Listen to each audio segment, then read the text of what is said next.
Hey, look who's here. Jason Chaffetz, Fox News contributor. Jason is the beneficiary of perhaps the greatest thing to ever happen on the day that a book drops. His brand new book, The Deep State, How an Army of Bureaucrats Protected Barack Obama and is Working to Destroy the Trump Agenda, is being published today. You can buy it at the stores. The same day after the President of the United States declassified all this stuff that proves there's a deep state. You know, I went to Congress for 8.5 years, and when I got there, I didn't know what it was. But 8.5 years later, I'm here to tell you it is real. And there's a concerted effort by a number of people. They don't want to be exposed. They're brazen in their attacks. They did everything they could to protect Barack Obama, and they don't like a disruptive president like Donald Trump, who's unveiling a lot of things and uncovering things, and today, of all days, dropping, you know, getting rid of the classification and dropping these documents so the American people can see what's really going on there. You know what? I think, in a way, we're getting closer and closer to finding out exactly what happened between administrations. And do you think it's a coincidence, and it might be, that Holder, Biden, President Obama, as well as others with John Brennan, have been personally attacking President Trump as the more and more text messages come out that show a plot and a plan to lead to Mueller? It seems the anger is going off the charts. Do you think it's a coincidence? No, I don't think it's a coincidence. There is a concerted effort. Remember, when Donald Trump first started, there were leaks. There were just absolute leaks that were going on. The president would have a discussion with the foreign leader. That would get out. This classified information. Call. Yes, this is how the deep state operates. They did it to me personally as a member of Congress when I was the chairman of the Oversight Committee. I had the Secret Service. More than 40 agents dove into my background because they wanted to embarrass me. More than a dozen offices. The IRS, we detail in the book what happened with the IRS. We go through fast and furious. You go through all of these cases. And by Benghazi, I mean, they sent a spy essentially to just watch what I do. It's amazing how brazen they're. Who's the State Department? The State Department did this. That's how I open up the book and talk about it. What is the purpose? Is the purpose just to take down anyone who is pro-Trump or anyone who is a Republican? They don't want exposure. They don't want accountability. They want more power. And they align with the Democrats in large part because Democrats want bigger, more government.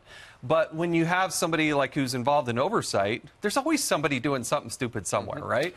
And so when you unveil that, they don't like it and they fight back. And they're fighting this president. They fight members of Congress like Devin Nunes and others. And that's how they operate. This was got me really worried in that after 2010, when President Obama's administration got shellacked and you guys took the House and got close in the Senate, then all of a sudden the IRS started going after the perpetrators, the Tea Party, because they got the momentum, they had the push behind them, they created the firestorm. And guess what? There was some outrage and there was some investigations and there was some television, but the bottom line is they got what they wanted, a sideline Tea Party. Now, after social media led the Trump administration to the success in 2016 through Facebook and others, now you have Google, Facebook, and Twitter on Capitol Hill seemingly to sideline the voice of conservatives and Republicans again. And there's outrage, but guess what? They've done it. No, they have done it. And you have a complicit federal government who actually pushes this in that direction. And that's what I talk about in the deep state. It is real. They do fight back. They are brazen. They don't hide in some corner. They actually use the tools and power of government to move that ball in that direction. And a lot of the people who you suggest are the deep state are kind of the permanent government. They're there, but, you know, one administration after another. They're at the State Department. They're at the Department of Justice. I didn't use this in the book, but there's the B team. There was this famous story about a congressman who went to go meet with the cabinet secretary, and they said no. And when he got there, they met with somebody else, and he said, no, I'm sorry, you're meeting with the B team. We be here before, and we're going to be here after. We're going to outlast you. And giggle. What about Brett Kavanaugh, his accuser? The confirmation hearings now put on hold. Brett Kavanaugh and his accuser are going to speak out on Monday. What's your reaction? I mean, that's the direction it's going. The Democrats had a sole purpose, right? They wanted to delay and defeat this nominee at all costs. I think what's sort of breaking down is the Democratic story here. You know, this person, she doesn't want to come forward. But as Lindsey Graham pointed out, she got an attorney, did a polygraph test. She does an interview with the Washington Post. Those are not signs of somebody who doesn't want to come forward. So why didn't they reveal this name when the FBI was doing, I think, 6 background checks? Why didn't Dianne Feinstein bring it up one-on-one with Kavanaugh? There's no way to confirm her story. So at the end of Monday, I think Brian was talking to Jonathan Turley, if it's a tie and you believe both of them, who wins? Well, look, in my book, it's more than 36 years ago, and I also think one of the compelling parts to this, there's not a pattern. You look at Harvey Weinstein and what's going on with that movie. There's a pattern. There are dozens of people that are coming forward. Cosby.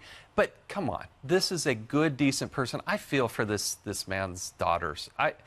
What person is going to want to step in? I mean, that's so unfair to somebody. The woman's story? Well, we're going to hear it out. Yeah. But, you know, 36 years ago, and from what I read, she can't tell you where it was, how she got there, how she left. I don't know that anybody can really remember 36 years ago, and she didn't tell anybody at the time. Not a friend, not a family member, not anybody. But she does deserve to be heard, right? Yeah, exactly. Yeah, but I also wish they would have the literally, you know, 64 women who signed on this letter supporting Brett Kavanaugh. Will they bring up anybody and let them testify that they dated this person at that time and have known him for decades?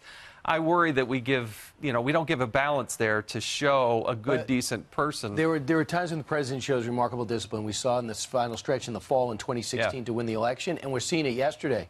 Kellyanne Conway started here at 7:30, says she shouldn't be heard, she shouldn't be attacked. President Trump followed through with that. She should be heard. She should be heard, she shouldn't be attacked. And then President Trump said something very similar in the afternoon. You know, we're going to be patient. We'll put it off a little bit. He's a great guy. Enjoy him. Let's hear what he has. You know, let's see what happens. Do you look for that discipline to hold? Well, yeah, I mean, the fact that they're going to actually have the hearing on Monday, we're going to hear her and we'll hear the judge, Kavanaugh. I still think he's going to be Justice Kavanaugh. I really do. So do you think that they're going to, I mean, right now it's still up in the air what Chuck Grassley's going to do after the hearing on Monday. They could go ahead and say, you know what, we've heard them both. Let's vote.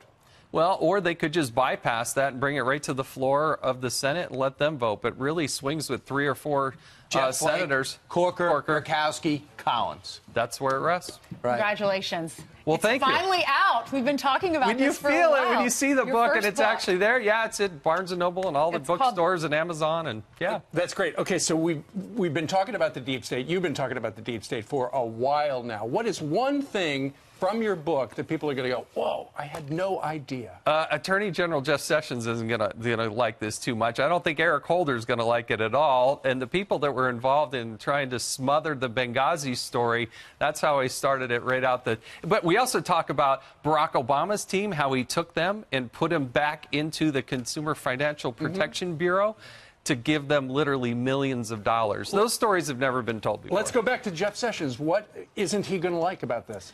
When I sat down with him and presented cases, one of them was a bipartisan case. A guy named Mario Arasso for this board that came before us, we unified in the oversight committee, and we said this person should be prosecuted, and he said no.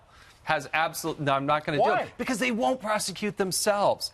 When's the last time you actually saw the federal government prosecute a federal employee? It just doesn't happen. And Jeff Sessions has been the worst. Swamp? Yeah, he's been the worst with that. Brian Pagliano, I go through the case. Who's he, the IT guy? He was the IT person with Hillary Clinton. He worked 4 years at the State Department in the IT department, and the State Department said he never sent or received an email, ever. He got immunity from the federal government. Immunity, so we wanted to talk to him. He didn't show up at our committee hearing twice. We held him in contempt. We sent that over to Jeff Sessions, and when I sat with him, he said, no, I can't do it. It's too close to Hillary Clinton. What was the most shocking? Too close to Hillary Clinton? That was his excuse, that it was too close to Hillary Clinton. And then he has the gall to put out a tweet and say, oh, well, I don't do anything politically. I looked him eyeball to eyeball, and that's exactly what he told me. Is that the most shocking thing you found? The whole book is chock full of this stuff. But yeah, that's, So it's real. I mean, it's just so frustrating. Real, the deep state. Yes. Thank you. Congratulations. Thank you. Let's keep in touch.